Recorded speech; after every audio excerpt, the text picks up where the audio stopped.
حالات کشمیر میں 1931 سے ہی، کیونکہ اس وقت شاید ہم پتہ نہیں پیدا بھی ہوئے تھے، نہیں سننے میں آیا ہے خراب تھے. خیر بہرحال بعد میں شیخ ابلا نکل گیا، اس نے تاریخ چلایا. تو پہلے تو نعرہ بھی اس کا اچھا تھا، ہندو مسلم سکھ اتحاد زندہ آباد. یہ لاسٹ میں کیا ہوا، جو دنیا کے عام تر لوگ ہیں وہ پڑ گئے لالچی میں، پیسہ کمانے میں. یہ مذہب، یہ جوڑ جمع یا آپس میں ملسار کا کسی نے خیال ہی نہیں رکھا، کیونکہ روپیہ کافی ہو گیا. جس وقت دیش آزاد ہو گیا اس کے بعد کافی روپیہ مل گیا لوگوں کو. ان کو وہ دھرم مندر مسجد تو وہ تو دکھاوٹ کے لیے ہی کرتے ہیں، لیکن عمل نہیں کرتے ہیں. تو اب ہم بیچ میں کیا کیا ہوا، کہیں جنگیں بھی ہوئی ہے، تو زمانہ چلتا گیا، مگر اس بھائی چارے میں وہ پیچھے ہی گیا، وہ آگے نہیں چلا، اس میں کوئی بڑھاوا نہیں ہوا. آپس میں نفرت، آپس میں مذکری. تو یہاں پر نوبت آئی کہ ہم کو وہاں سے بھاگنا پڑا مجبور ہو کر. اب کسی آدمی سے بولا تھا، او بھائی جب باقی ادھر بیٹھے ہیں، کچھ ہندو بھی ہے، کچھ رسوم دے کر بیٹھے ہیں، یہاں کس لالچ ہے ان کو، مگر با عزت ہے ہی نہیں وہاں پر. جو وہ بولیں گے وہی کہنا ہے. کسی وقت کھانا بھی ان کو ساتھ کھانا پڑتا ہے.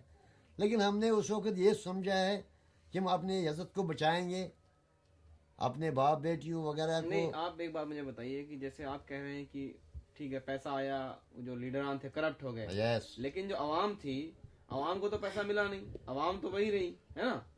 عوام کو پیسہ ملا نہیں. ہاں، اور بھائی چارہ پہلے انڈیا نے کافی پیسہ دیا، وہ ایک غریب کے پاس نہیں پہنچا. نہیں، میں آپ سے یہ پوچھنا چاہ رہا ہوں کہ جو کشمیریت ہے، ہاں، مان لیجیے وہ اچانک 90 میں آ کر 80 سے لے کر 80 تک سب کچھ ٹھیک تھا، بتا رہے ہیں اچھا تھا، 88 89 90 تک آتے تھے معاملہ ایک دم الٹ گیا. تو وہ آپ نے وہ اس کا کیا کارن تھا؟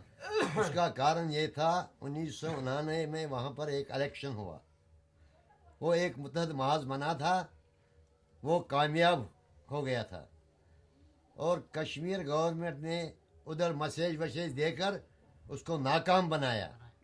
جو ینگ مین تھے، پڑھے لکھے تھے، اس وقت دانائی ہندوستان کی یہ تھی کہ اگر ان کے حوالے ہی حکومت کی جاتی، وہی جماعت اسلامی والے تھے، وہی پاکستان مانگنے والے تھے.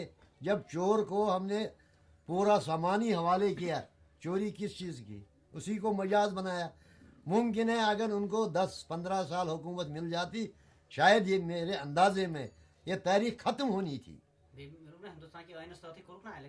ہندوستان کے آئین کے ہوا چوری کیا، کشمیر گورنمنٹ بولا ہم چوری کیا، انڈیا نے بولا یس. اس سے زیادہ حالات ہو گئے خراب. یہی وجہ ہے ہمارے بھاگنے کا. اور شروع میں ہمارے بھی کوئی 1000 سے زیادہ پنڈتوں کو ختم کر دیا. پہلے ان پر ہی وار ہوا. جب وہ نس گئے پھر وہ آپس میں ہی ایک دوسرے کو مارتے ہیں. مگر بیکاز لاسٹ ٹائم میں یہی اصلی وجہ ہوا ہمارے بھاگنے کا. وہ جو الیکشن ہو گیا اس میں انڈیا نے بھی غلط کیا. کشمیر گورنمنٹ تو ہے ہی پیسے کی. جس نے انہوں نے فرمایا کہ اگر ابھی یہ نے کہا نا سال ایک ہی مہینہ پیسہ بند ہو جائے نا، وہاں سب پاکستانی ہے، ہندوستانی کوئی نہیں ہے. اگر کوئی تھا بھی وہ رہا ہی نہیں. ایک صادق صاحب تھا، وہ بھی اگر میں نہیں کہوں گا پورا ہندوستانی تھا، مگر میں 50% اس کو جو چیف منسٹر یہاں رہا ہے جیم صادق. مطلب یہ ہے کہ پیسہ لوگوں کو پیارا ہو گیا، دھرم بھی وہیں رہا، بھائی چارہ بھی ختم ہو گیا. ایک دوسرے کی پہچان جو ہے نا اس کی تو کوئی وقت ہی نہیں رہی ہے. اصلی وجہ یہی ہے، لوگوں میں پیسہ آیا، وہ دھرم وغیرہ یا مندر مسجد بھولی، وہ تو آپ دکھاوٹ کے لیے ہے. لوگوں کا بھی دیکھو، یہ تو کہہ رہے ہیں لیکن یہ میں تو یہ سمجھتا ہوں کہ اتنا قصور نہیں ہے.